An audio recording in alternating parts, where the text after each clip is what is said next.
Happy Tuesday, everybody. Today is Tuesday, April 21st. This is your ELA guided video lesson. So we're going to kind of keep rolling with what we were talking about yesterday on Monday's video. We're going to be taking a little bit smaller chunks of text today, and we're going to read them very carefully, make connections to them, generate questions. I think, I wonder, I want to know about them.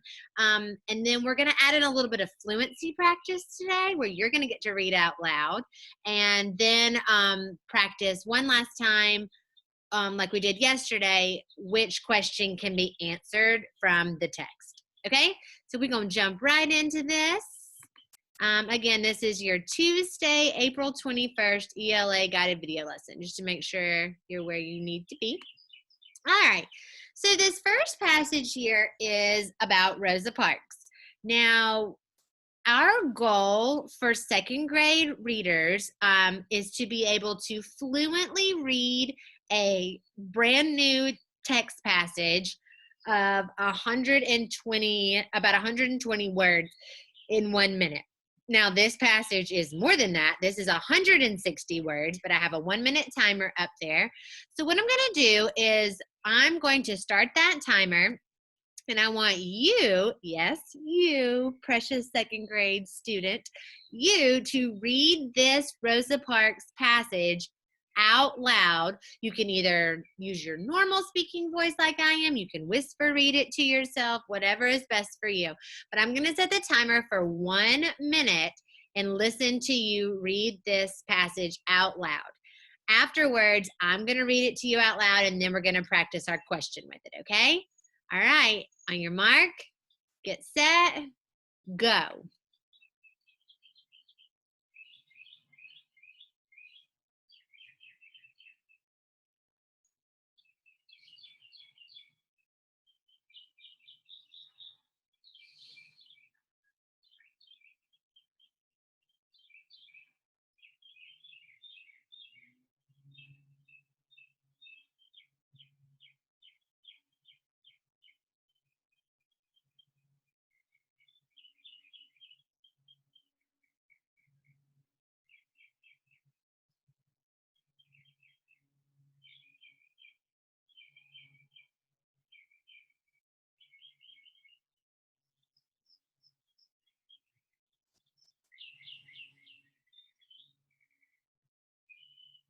Got 10 seconds.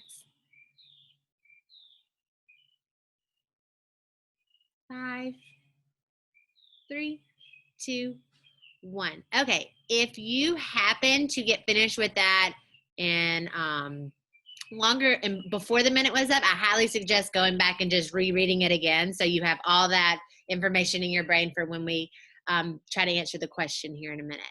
All right. Maybe you got it first try in a minute. Maybe you were so close. If you'd like, you could always pause this video, rewind it a little bit, and replay that 1 minute timer again, and you could try reading it 2, maybe even 3 times. There's a lot of research out there that shows that repeated readings like that really help us to become better, more fluent readers, okay? So now I'm gonna read this out loud, and then we're gonna go to the next slide where we're gonna see which question can be answered from this text. All right, Rosa Parks lived when people were not treated fairly.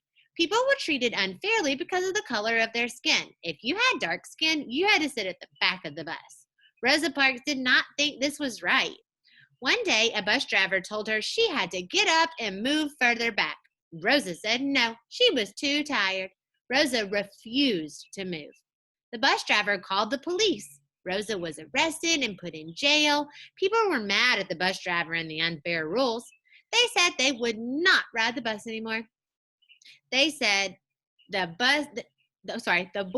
boycotted riding the bus. A boycott is staying away until things change. The bus boycott lasted over a year. The bus company lost a lot of money. Finally, it was decided that all people could sit where they wanted on a bus. Rosa Parks helped make this happen.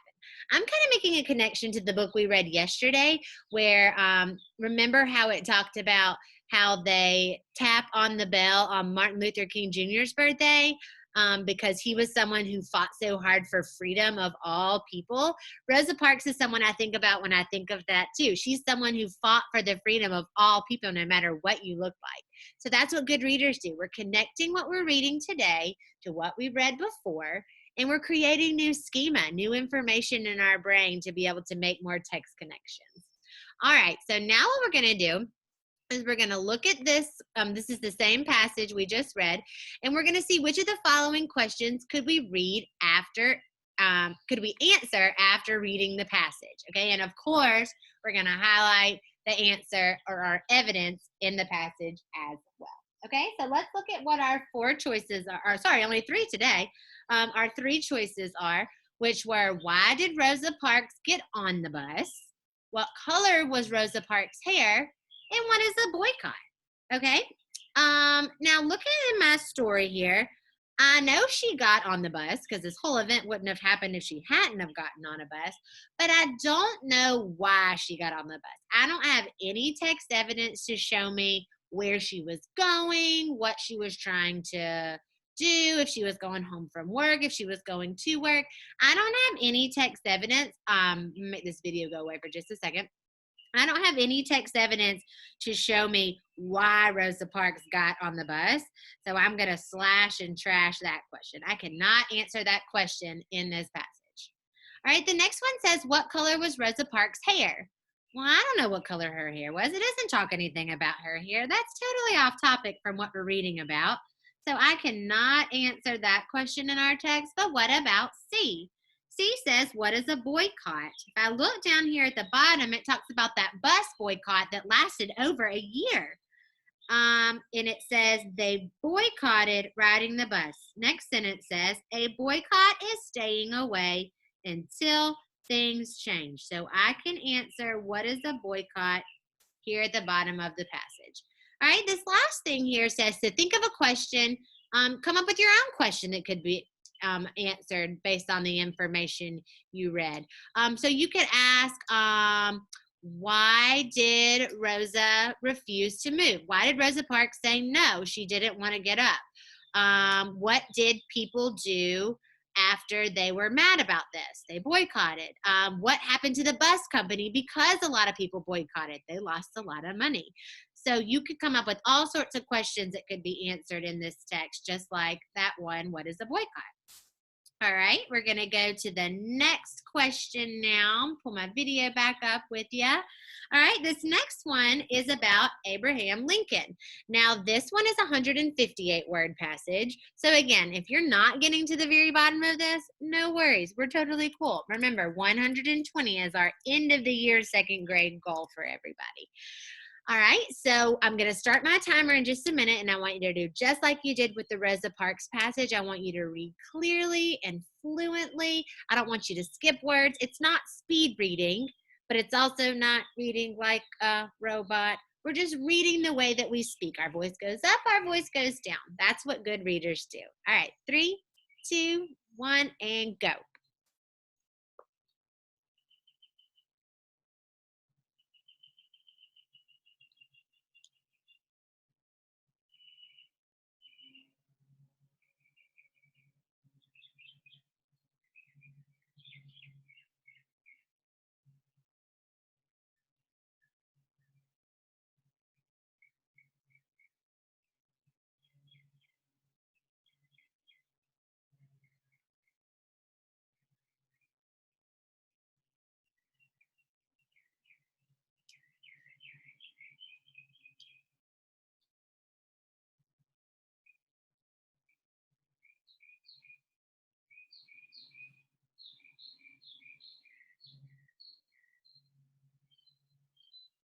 Got about 10 seconds.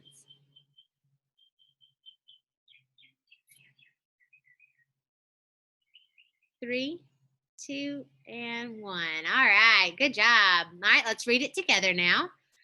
Abraham Lincoln was our 16th president. He became president when slavery was allowed. Abraham Lincoln did not think slavery was right, and he wanted to free all slaves. When he became president, he did end slavery. The South did not like this. They were furious. A war started between the North and the South. War is a horrible thing. War is when two sides fight each other because both sides think they are right. Many people die in a war.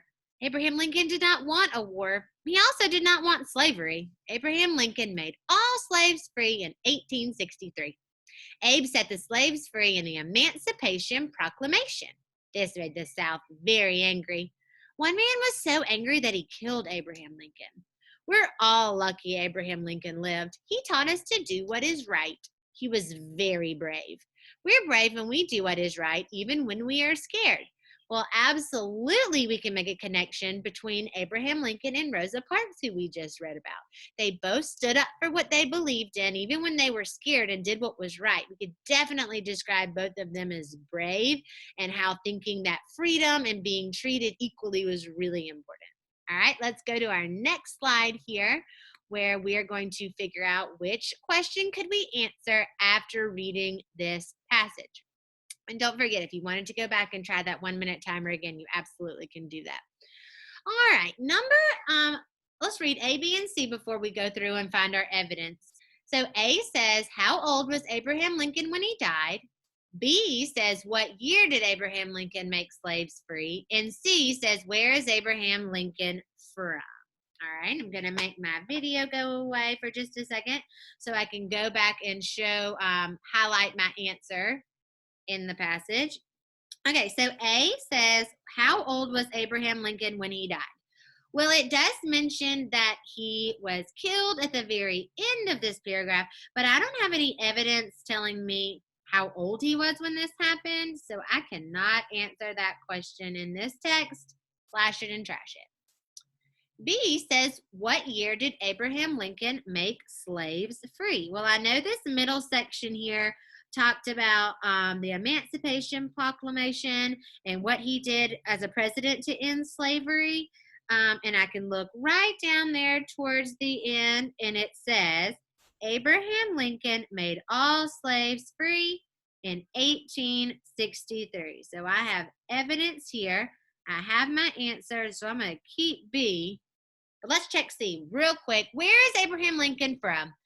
I don't have any information about that, do I? All it tells me is that he was our 16th president, what he did as a president to end slavery, and then that he died. So I don't have any information on where he's from. So we will slash and trash this one.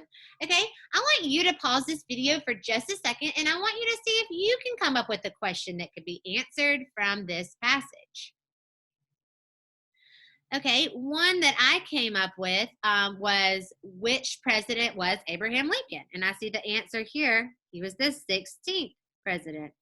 I could also think of the question, what was the document called that Abraham Lincoln used to set slavery free? And I see the answer there, Emancipation Proclamation. That's just a couple that you could use. There's a whole bunch in there you could come up with. All right, so I'm going to join that video back up with you, and we're going to go on to our last one. You guys are rocking this today, okay? Last one, old Georgie boy, George Washington. We mentioned him yesterday in our Liberty Bell book about when the bell rang for the very last time on his birthday in the 1800s. All right, this one's only 116 words. I feel like you got this, guys. And again, remember, if you get through the whole passage before the timer goes up, you're more than welcome to start back at the beginning again, so you'll be an expert on it when we go through it in a minute. Ready? 3, 2, 1, go.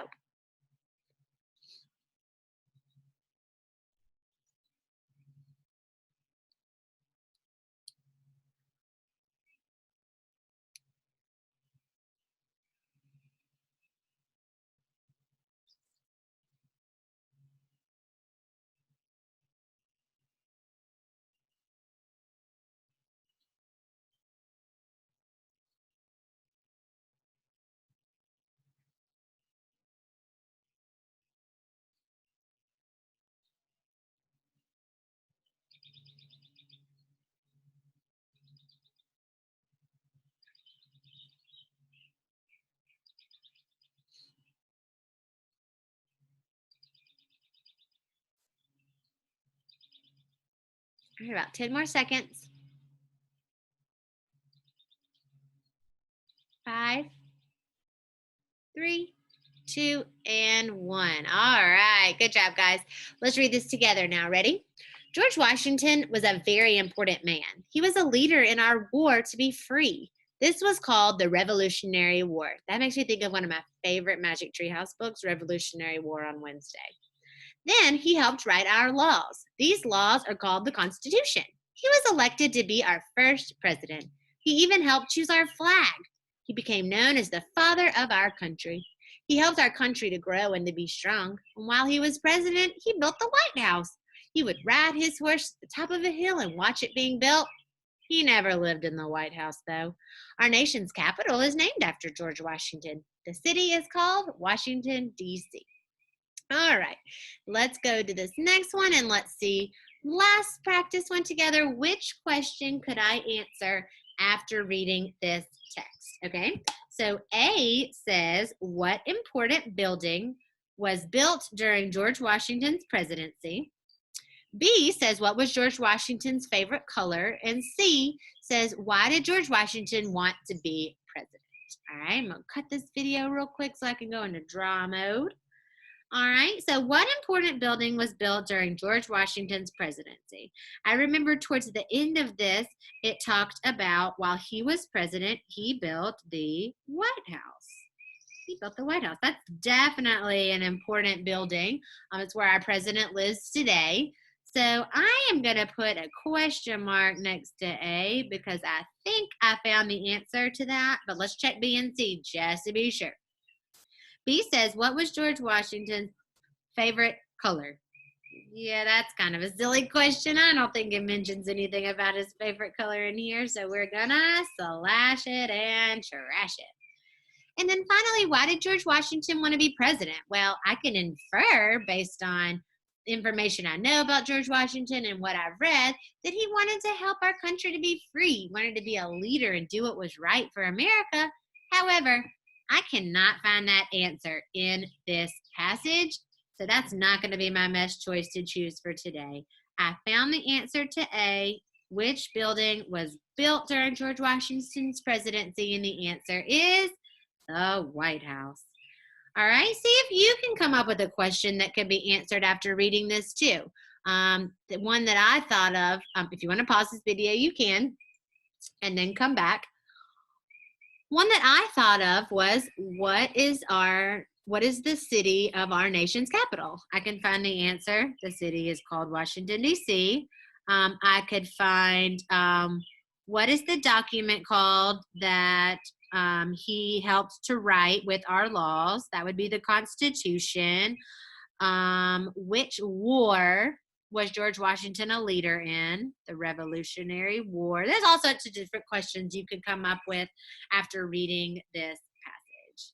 All right, great job, guys. Let's pull the video back up and scooch on through. That's it. Not too bad today, huh? I'm really proud of you guys for practicing that fluency. And again, you could rewind this video and do each of those passages 2 or 3 different times. And I bet the more you practice those passages, the more words you're going to get read. All right, today's independent practice activity is exactly like yesterday's, except you're going to do cards 5, 6, 7, and 8. So yesterday you did the ones with numbers 1, 2, 3, and 4 on it. Today you're going to do 5, 6, 7, and 8. They're going to look really similar, but the passages are different. So again, read the passages carefully, circle which question can be answered in the text, but don't forget to note evidence in your text to prove your answer. Highlight in the passage where you found the answer to the question that you circled at the bottom. Okay, great job today, everyone. I'm so proud of you on working on this. This is a really tricky skill, and you really have to read carefully, but I know you guys are going to do great. And tomorrow is Wednesday. It's going to be our grammar day, and I'm super excited about doing that with you guys. So have a great rest of your day, and I'll see you tomorrow. Bye.